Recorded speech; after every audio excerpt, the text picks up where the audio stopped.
Okay, so let's talk about debug.enableAllHovers. So I think it's not even worth reading the description because the truth is that this setting is not used anywhere. It used to be a setting to help something related to the live share extension, which is this extension right here. So let me show you what it is. This one, live share, and this is a button in the activity bar that the live share extension contributes. Now, this setting is not used anymore, and let me show you that.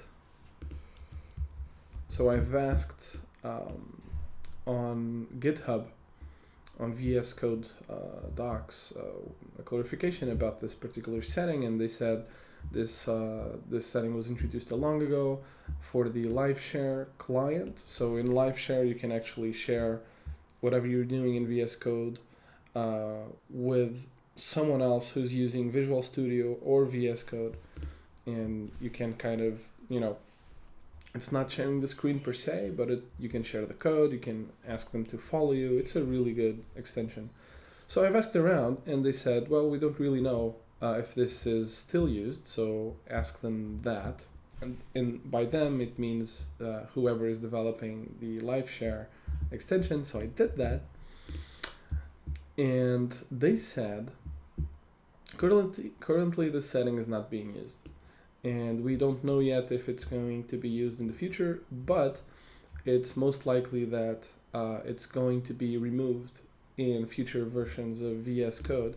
And it has already been removed by Greg from the documentation, right? So this used to be in the documentation page, but it's not there anymore.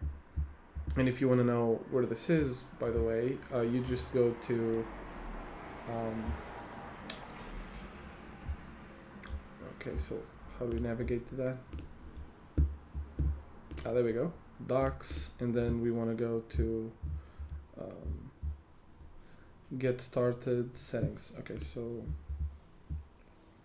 get started, and there's settings here, and there's a whole section about settings, which is this one, default settings, and it used to contain this debug enable all hover setting, and it was removed, right, somewhere in this list.